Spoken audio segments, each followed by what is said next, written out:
Voilà, et bonjour encore, Tozali, toujours à on a parlé du peuple Sika Oyotoya qui pour faire vivre Bino. En tout cas, c'est que Oeleka qui a la cérémonie à prestation à serment, il y a un juge, il y a cour constitutionnelle, Bolandi, Borolanda, Pena élément de routine, il y a une réaction, il y a quelques députés, il y a KHP.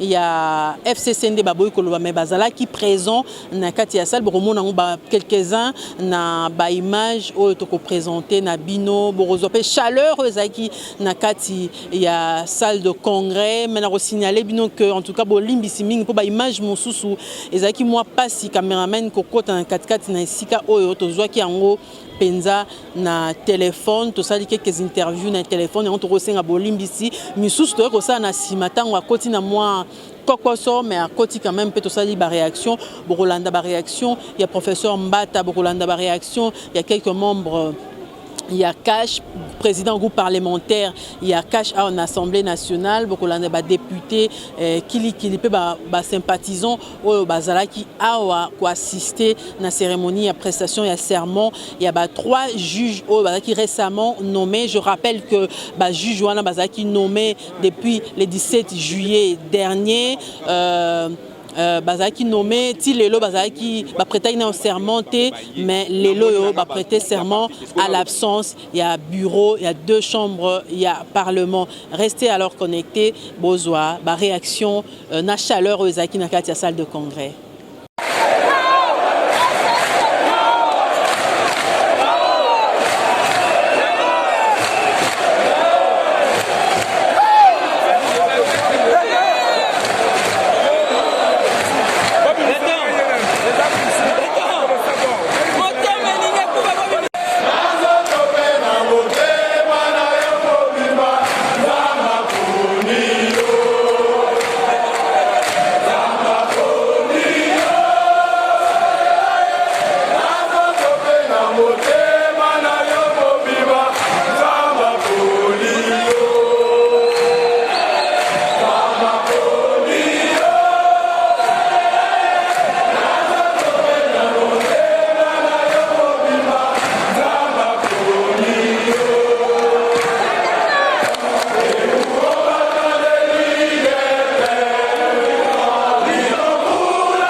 Participer à la prestation des serments. Il y a 3 juges qui sont nommés dans la Cour constitutionnelle. Vous avez vu que l'ordonnance est légale. Alors, les juges, il fallait que dans toute légalité, le président de la République a recevoir le serment à Bango après présentation à Bango dans la population. Sans les bureaux, il y a 2 chambres à Parlement. Il y a 2 chambres à Parlement, présence de Bango et protocolaire. Ça n'a aucune valeur juridique. Mais au niveau du Sénat, il y avait des sénateurs, il y avait des députés nationaux. Alors je pense que le débat sur la présence du bureau étant une question protocolaire, alors je pense que ce n'est pas vraiment à l'ordre du jour. L'article 10, il y a la loi portant organisation, il y a un magistrat, les alliés clairs quant à ça. Donc je crois qu'il n'y a pas de débat sur la question.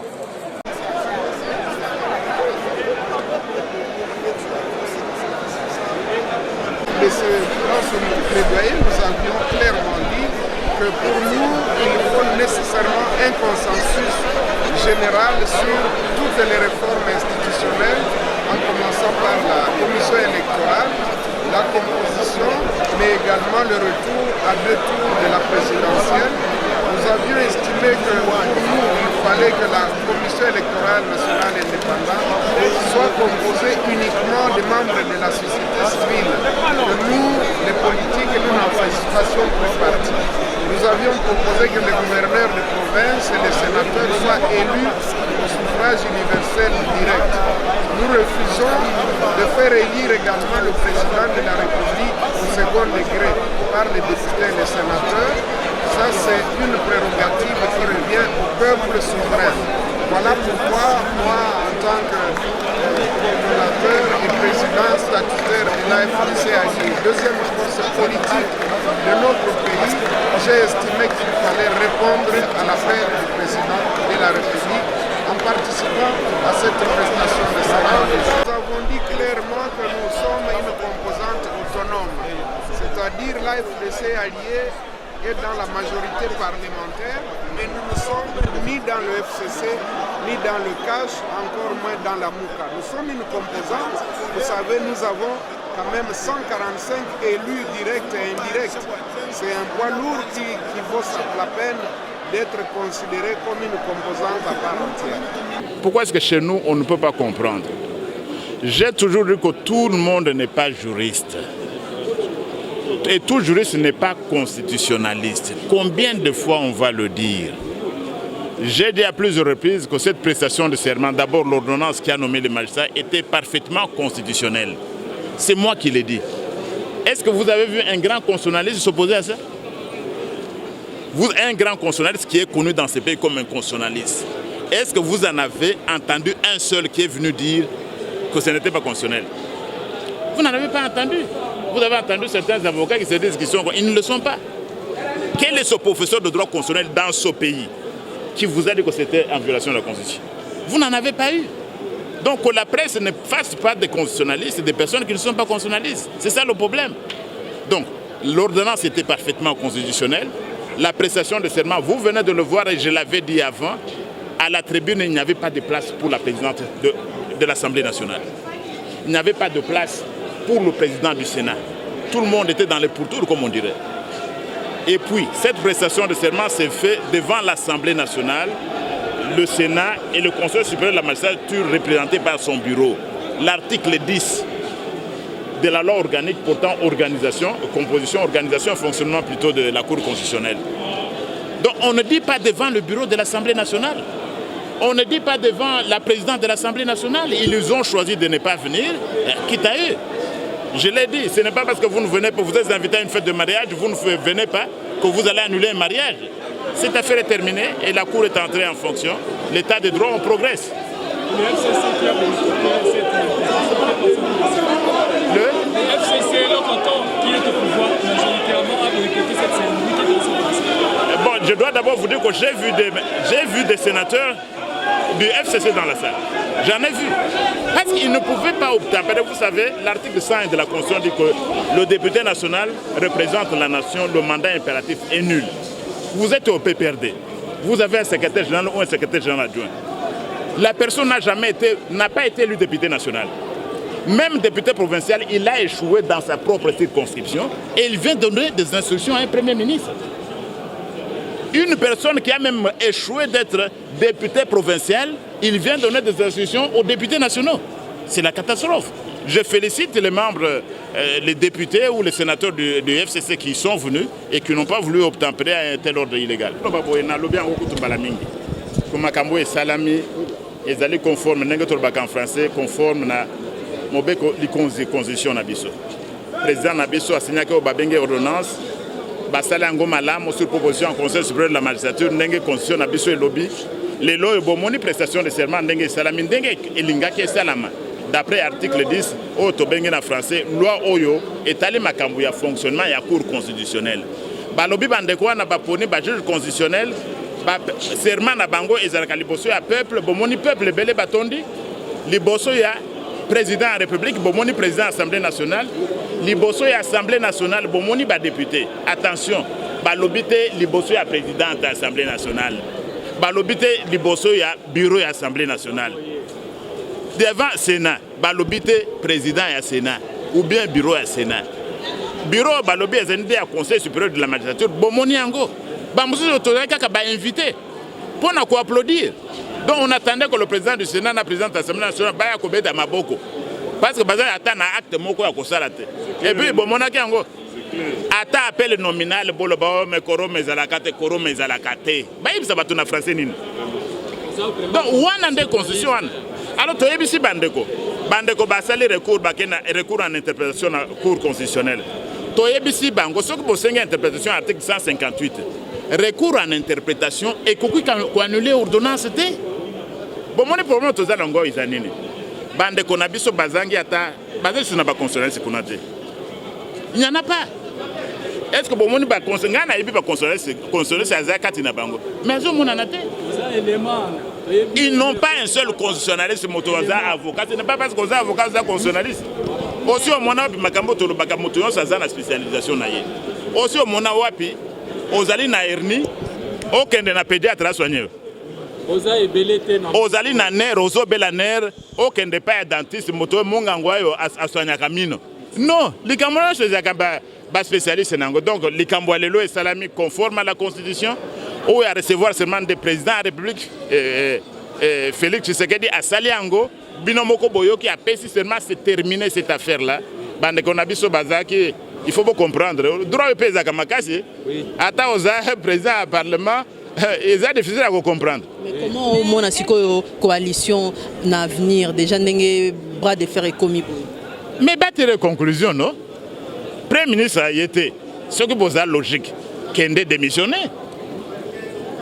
C'est simple, il ne faut pas aller démissionner, peut-être vous avez la majorité. Vous avez la majorité. Moussous. Démissionner tout simplement, le local à l'Ikambo porte-parole à Ozaki Kopé, conseil de la présidence de la République, va démissionner, non? Oui. C'est leur droit. Oui. Donc, crise de côté dans notre pays, Makambo et Adoré, c'est compliqué. Bandeko, Bakozonga. Ils vont revenir parce qu'il n'y a pas d'autre chemin. État de droit des peuples, Nabiso Alingaki. Yangwana Toko condamné Bangote. L'erreur est humaine. Et puis, droit au pays, ça va compliquer Makasi. Bako comprendre bakozonga to senga bango bazonga vandeli na bango na kata ba institution et osala modèle nini tango déjà méfiance écoute mais talika bango ne bâtir méfiance et puis tala non bolingi bobo mamboka pona ba juge mibale est-ce que peuple na biso ko comprendre likamwana donc gouvernement état congolais akufa pona ba juge mibale ba juge wana bazaki na tango banomaki bango ba pesa ka bango 8 jours balo basoki bandimi te batiki wana basali na entraînement basali sina batoje bango moko baboyi mboka mobimba SC ko s'arrêter pour 2 personnes. Ba Congolais millions 80 millions d'habitants kaka pona ba Ce n'est pas possible. Le peuple n'a pas moko à côté de conclusion. Et puis, donc, député, ce que mon député a représenté la nation. Parti politique n'a pas. Mais ce que vous pouvez représenter la famille politique, le peuple a côté des conséquences en 2023. Parce que nous avons 2 juges mis balais. Maintenant, on comprend. Maintenant, on comprend. Oui. Donc, sera juge Wana, ils va perdre Moussana. Juge, mais président Lobaki, il faut ordonnancer Bima. On doit prendre acte. C'est terminé. C'est terminé. Tozali na 25 provinces. Bino 25. Article Mibale lobi Tozali na ba province Ebelao. Juge Moko Azali à Kassai Oriental. Kassai Oriental Azali Moko à province Nabiso. Juge Mibale Azali à Lomami. Province Nabiso Moussous. Juge Yamisa Azali Motoya Manyema. Donc, juge à Tamibale, il y a province Moko Bazalité. Moko ya Kassai Oriental, Moko ya Lomami, Mama Wana juge Wana ya Maniema. Non, non, constitution lobby grand Kassai été, constitution lobby grand Katanga té, Bino Bozali Pesi Sango, il faut bon instruire 25 provinces, constitution lobby boy. Beaucoup de choses na juge mi balé à province moko té toza na 25 provinces Lomami azali Kassai Oriental té Kindu pe azali Lomami té et puis premier ministre on ko ça la bras de fer na président de la République té sinon bras de fer wana iko comme bras de carton président on peut se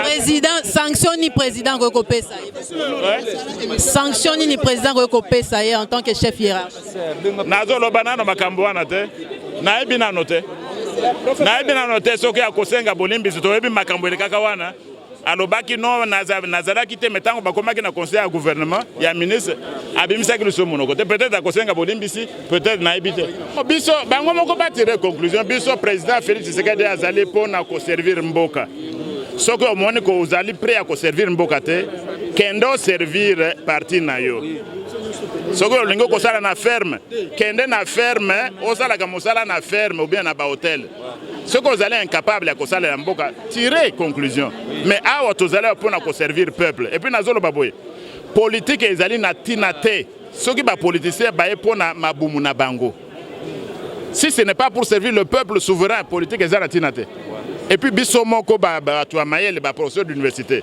mayele na biso ezali na ntina te soki intelligence na biso ezali ko permettre avancement na mboka na biso.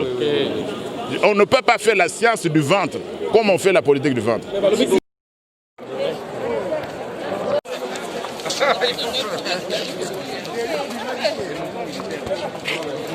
souhaitais mettre en place un rite au cours duquel les membres de la Cour se représentaient à la nation et connus de celle-ci parce qu'ils avaient une mission en matière judiciaire importante et qui devait être connue de la presse. Aujourd'hui, nous avons eu les membres de l'Assemblée nationale, du Sénat, qui étaient là. Mais le serment en lui-même est reçu par le président est complexe et qu'elle peut exercer les missions constitutionnelles pour lesquelles elle a été désignée. Donc, vous savez, la démocratie est une œuvre de l'homme à l'homme et il faut toujours remettre le couvercle quand il le faut pour améliorer un peuple national comme ça. Et donc, de la foi à l'avenir du pays. Parce que la dissolution viendrait de la majorité populaire qui est derrière le président de la République. C'est un élu de Dieu, ce n'est pas un élu des hommes tel qu'on le voit. Je pense que ces événements ne se produiront pas. Le président de la République doit aller jusqu'à la fin de son mandat en 2023 et qu'il ne doit pas mériter de la confiance du peuple de sang pour qu'il puisse aller au-delà de 2023 jusqu'à 2023. Quand vous parlez d'incidence entre elles, c'est les cas. Les relations sont au beau fixe. Je crois que dans tout ménage, il y a des petites difficultés, il y a des perturbations qui ne manquent pas. Mais la famille s'est reconstruite et ça va se poursuivre. Comment constater l'absence de 2 chambres du Parlement, du Sénat et de l'Assemblée nationale? N'est-ce pas qu'il y a un député à crise? C'est un choix qu'ils ont fait de ne pas répondre à l'invitation. Évidemment, ils seraient des invités comme tout autre. Je pense que la nation va continuer sa part. Par conséquent, le président n'a pas vu la Constitution. Vous avez quand même suivi les chansons hostiles que les combattants ont chanté face à l'ancien régime. Et ils ont appelé aussi à la dissolution du Parlement. Quel est votre point de vue par rapport à ça? Je pense à ce jour,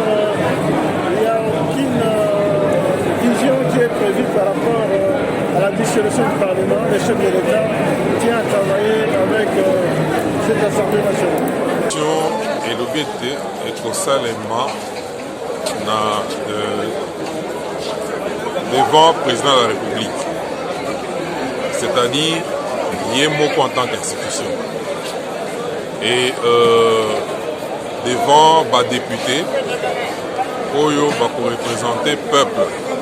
Le peuple qui représenté, les députés qui représenter pour jouer le rôle de bango, na peuple Yemoko directement, peuple qui représenté. Je crois que prestation de serment et Salemi Nandenge et Longobani. Premier ministre Azate, est-ce que sanction moins gros là? Bon, Premier ministre Azate parce que au lieu à s'affranchir, c'est-à-dire à la Premier ministre du gouvernement, au gouvernement, il y a peuple, le peuple, malheureusement. Pas un Premier ministre, mais il y a un groupe Mokoboé. Alors que Tangoza sous le drapeau, c'est-à-dire l'État, le peuple, mais il y a qui n'ont moyen l'élo, attaque au Premier ministre, mais Azali au sein de toujours un groupe, une plateforme. Donc c'est malheureux. Et il y a un des autres qui savent que Bisso Baï société civile, tant que il faut que l'État na makolo atelema na makolo parce que l'État azotambola makolo likolo maboko na se. Il faut que vendre l'État na makolo. C'est pour dire que l'institution, il faut que les autres représenter le peuple. Il y a solo, il y a un peuple né à un souverain primaire. L'État, le gouvernement, voire même démocratie, ils ont bloqué la coalition. Et on a vu la société civile, qui depuis 4 mois, que la coalition est ici là. Tosengaki depuis 4 mois, pétition Zotambola, dissolution de l'Assemblée nationale. Oyoki peuple n'enga ganyuna. Azosenga dissolution du Parlement. Pourquoi? Parce que le Parlement est représenté sur ce peuple. Ils ont vivre yango. Les Arabes individus dans le Parlement, mais ils ont représenté la plateforme de Bango. Alors, il y a un des autres salariés qui ont été Mboka et tourné Malamouté. Bon, pour la prestation de l'équipe Malam, on a s'appelé dans l'OP. Na banzi que tozo kende liboso eza pona nga eza début ya liberté ya indépendance ya justice na biso nde toye consacrer lelo pour justice eza la indépendant et ça la musala na tomoni manque ya présence ya présidente ya Assemblée nationale pe ya premier ministre et ya eu autant que acteur politique. Mais basalaki déjà la déclaration na bango balobaki bango bako yate pour bango d'une façon générale bato FCC tomoni quand même présence à ba député mususu à FCC mais bato FCC balobaki bako yate pona bango basa exclu na manifestation bango ba mi auto exclure to salika constat to éviter violation la constitution balobi prestation des autres Maliboso à peuple congolais en présence il y a assemblée il y a députés il y a sénateurs et puis nous devons recevoir serment et président de la République. Balobité que nakati il y a constitution que ESA congrès devant les députés et les sénateurs. Effectivement il y a eu des députés et des sénateurs. Il y a un des essentiels.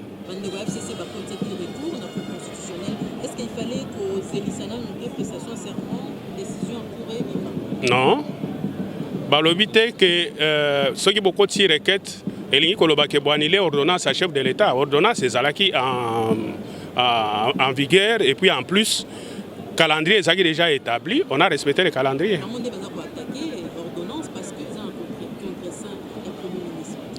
Na évité ceux qui bazotang appel loi malamu parce que toyebi que ceux qui premier ministre Azate les précédents des ministres peuvent signer avec les chefs de l'État. Ils appellent la liboso tant au baron bazali pouvoir basali en mingi.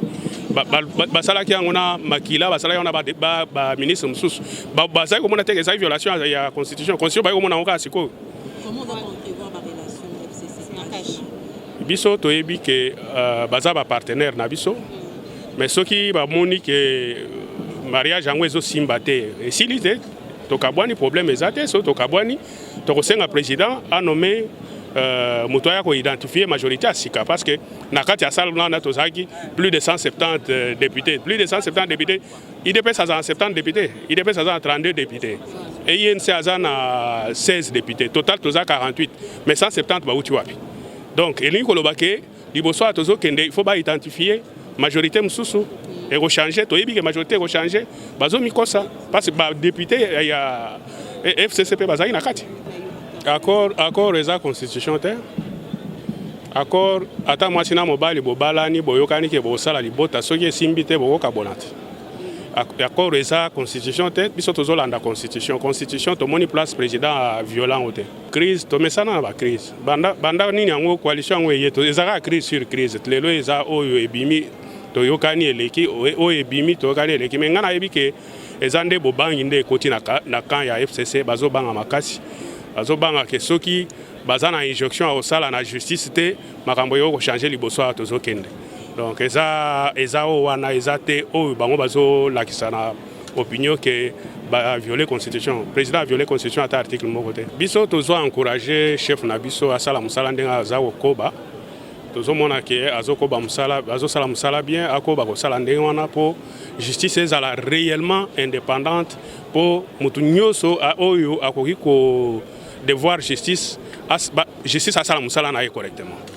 Pour la population, tozolo ba fongola misu. Bato yo ba gérer mboko yo 18 ans, bazo kanisa ko continuer na ko gérer kaka na désordre, biso tozolinga susu makambo wana te. Bango moko soki ba moni ke libala ngwe kufa, e okufa, so problème ezate. To identifier majorité à Sika. On forme notre gouvernement puisque les députés, 3 mois, ils vont aller... Quelle serait la conséquence de tous ces députés de Lamouka qui vous ont soutenu? Non, Lamouka, félicitations, ils sont venus. Nous avons suivi l'appel de Moïse Katumbi hier. Il a demandé à tous ces députés, même Bahachi Lukwebo. Nous sommes vraiment contents. Il y a eu avec... de l'MLC. Oui, mais ça montre déjà que nous avons la majorité. Si le chef de l'État refuse de dissoudre l'Assemblée nationale et nommer un informateur, au même moment, nous avons la majorité et les choses évoluent. Alors, CG, vous avez pris part à la cérémonie des prestations de serment. Le chef de l'État a pris acte, mais on parle déjà de la violation de la Constitution. Donc, bon, déjà pas la violation de la Constitution. Vous avez suivi le président de la Cour de cassation quand il avait interprété ces choses. Je crois qu'il n'y a pas de violation de la Constitution. Donc, le président a agi comme une institution qui a le droit de le faire. Et il a fait d'une bonne façon parce que nous voulons que quelque chose change quand même dans ce pays. On a bien dit, cela s'inscrit dans le cadre des réformes entreprises par le président de la République pour pouvoir améliorer notre gouvernance. Une prestation de serment sans le bureau des deux chambres du Parlement, même pas le Premier ministre. Bon, ils ne sont pas venus, mais ce n'est pas pour ça que le soleil s'est arrêté. Donc nous pensons que ils ont bien voulu ne pas être là, mais la prestation a eu lieu. Nous continuons. Entre-temps, les membres du FCC ont introduit un recours à la Cour constitutionnelle. Certaines personnes pensent qu'il fallait d'abord surseoir cette cérémonie en attendant la décision de la Cour. Le président de la République n'est pas lié par cela. N'est pas lié. N'est pas lié, donc, comme ça, le programme avait été mis sur pied, il fallait aller jusqu'au bout. Vous êtes de l'envol, secrétaire général. Comment entrevoyez-vous l'avenir de la coalition FCC-CACH? Bon, nous pensons que c'est quand même un mariage contre nature, comme vous l'avez vu dès le début. Bon, nous pensons qu'ils sont encore ensemble, on verra. L'histoire, on va dire quelque chose, mais on est en train d'avancer. Ne pensez-vous pas que cette coalition prend en otage le pays? Bon, il prend l'otage du pays, mais le président de la République vient de démontrer qu'il peut faire autrement. Les ordonnances du chef de l'État les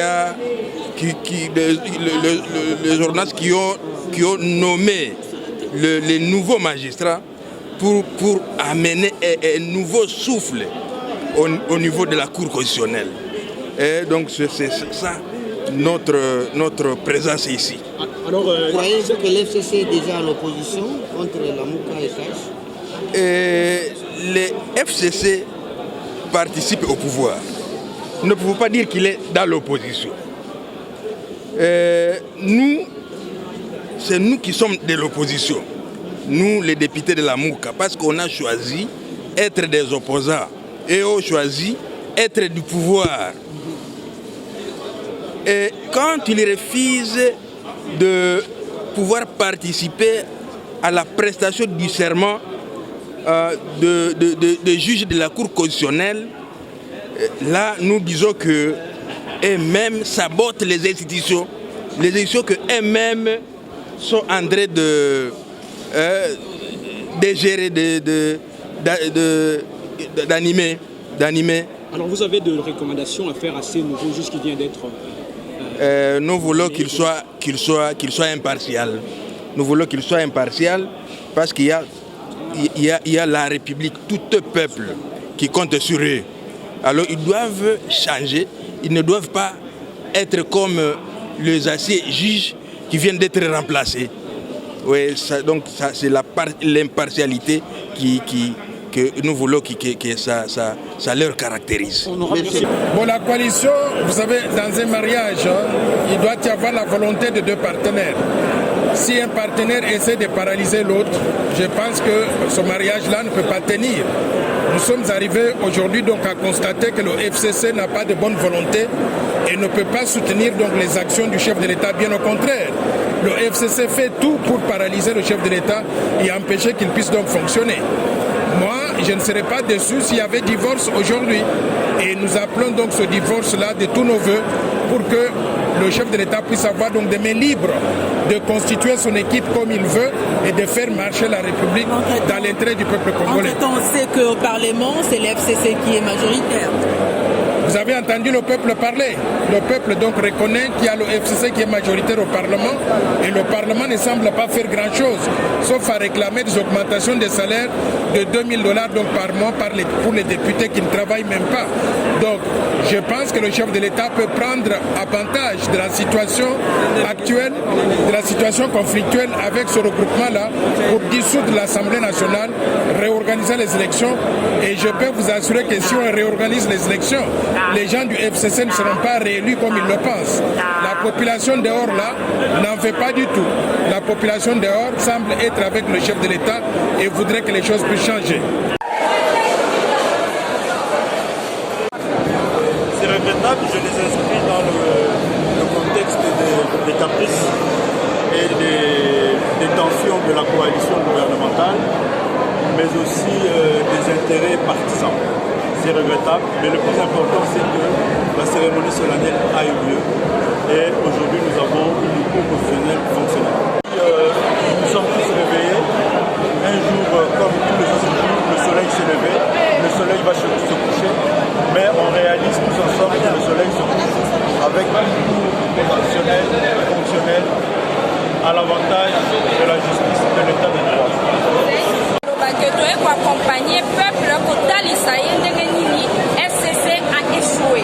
A échoué dans la responsabilité au peuple. Après qu'il y a accompagner mon condiamment dans la vision. Quand on donne ça la politique, et ça n'a pas un simple acteur politique, dans la mais tant qu'on a aujourd'hui déjà ma fonction à l'État, comme une personnalité politique. Et une personnalité politique obéit essentiellement dans la plus haute personnalité politique à Moka qui est le président de la République. Il ne peut pas se justifier que yo le président de la République parce qu'on a d'amitié de été. Yangonde lelo oyo peuple monien na kati ya parlement a déclaré dissolution assemblée. Mokonzi mboka lobaki alingaki mwana mboka nyonso ami pesa kombo keke liboso alingaki te akoma na makambo ya dissolution assemblée ye aza mutu ayokelaka peuple pour le peuple d'abord donc bakozala bamitie na risque pe na danger biso peuple de soutenir mokonzi mboka.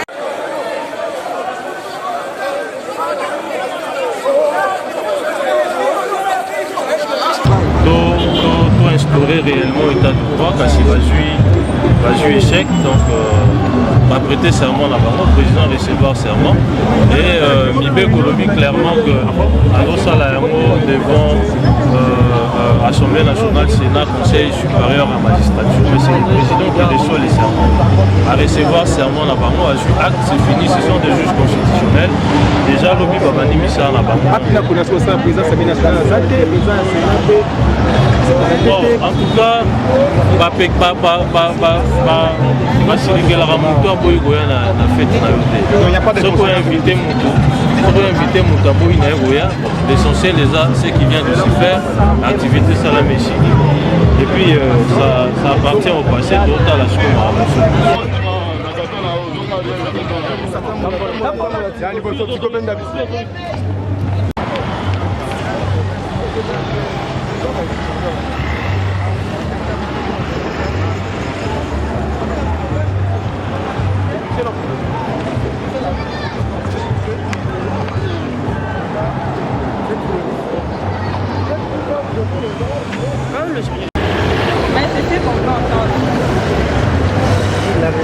la réaction, nous venons d'assister à la présidence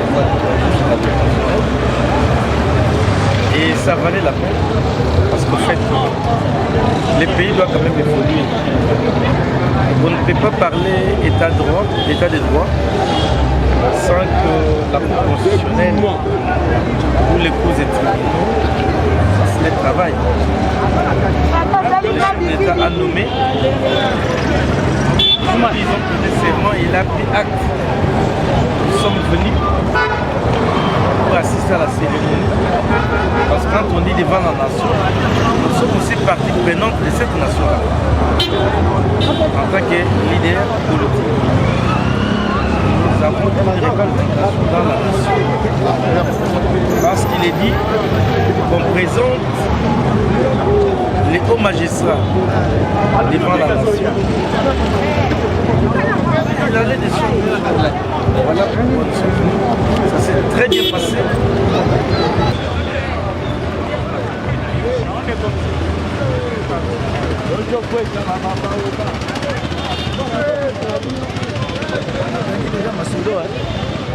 Président Félix Assali biloko ya vieux père. Biloko oyo ya vieux père. Kwajik. C'est-à-dire Mabunda atika bêtise wana. Tambo mwamba atika bêtise wana. C'est-à-dire mboka oyo, salle oyo, eza bien privé na bango te. Eza biso ba peuple. Lelo, eloko basali lelo oyo, eza insulte contre le chef de l'État. Insulte contre le chef de l'État. Député, il y a $300. Bapesi bango ba $300 pour baya awate. Bapesi bango ba $300. Yoka batu, bazo teka mboka pour na $300. Biso toye ofele. Oui oui. Ata 100 fois pesi te transport na biso moko. Peuple la botolinda kunai. To botolinda na biso. Exemple parler na biso to récupérer Mabunda yeba que c'est la fin. Les choses réglées. Le vieil Yombo, hein? Ouais, tchaka Yombo na mutu wana. Tango mwa tchaka Yombo wana yeba que non. Parler oyo eza ya peuple. Oui. Et si la justice élève une nation, on ne peut pas aller en ordre dispersé. Il était important que ceux-là qui n'avaient pas prêté serment le fassent. Donc c'est un acte accompli. Personnellement, je n'ai pas de commentaires à faire à ce sujet. Je pense que nous sommes dans la démarche, dans la marche effectivement de l'état de droit que nous voulons de voilà. Même pas le Premier ministre. Je ne peux pas faire des commentaires par rapport au bureau, je ne suis pas membre du bureau, mais je crois qu'il est important de respecter la liberté de tout un chacun. Si le bureau avait estimé qu'ils ne peuvent pas être là, je ne peux pas faire un commentaire, pas du tout. Comment entrevoyez-vous alors la coalition? Je ne souhaite pas faire un commentaire par rapport à la coalition.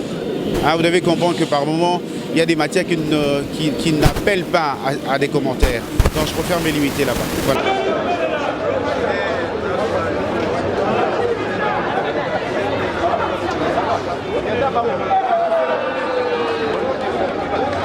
Lelo namoni peuple congolais a eu pouvoir na ya peuple congolais parce que bato oyo baza ba ina peuple maman bato baza ba ina peuple et moni samika ka lelo ke baza ba ina peuple pour nini président aza mwana mboka alobi ke pouvoir ya justice sengele ezala indépendant ezala na poche mutu te ezala dépendre pas mutu te.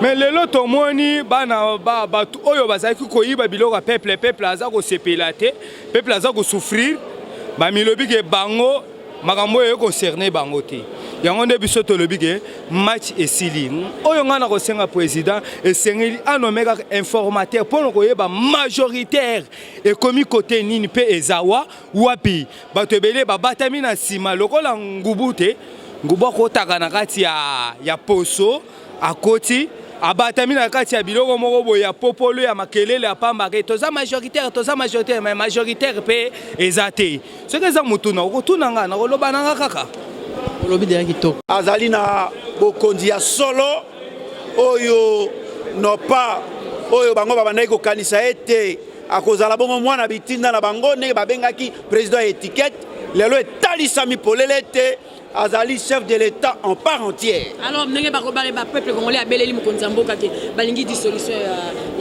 Je pense que bino moko boyoki oyo etalisami polele ete président de l'Assemblée nationale na président du Sénat ba saboter bongo mbela ya mokonzi ya ekolo et yango peuple na komona maema salami lelo absence ya présidente ya Assemblée nationale pe absence ya président ya Sénat ba imboka bango moko puisque ndeko journaliste peuple azali bongo souverain peuple atali peuple amanyoli amoni ete baye balingi ekolo te bango moto baye lelo awa te nde asengi ete ba dissoudre bongo Assemblée nationale et na koyebisa na baimboka ete soki ba dissoudre bongo et l'Assemblée nationale et le Sénat rien n'arrivera au pays soleil ko continuer bongo ko lamuka pe butu ko continuer bongo ko inda eloko ko komate to senya ngona tata mokonzi ekolo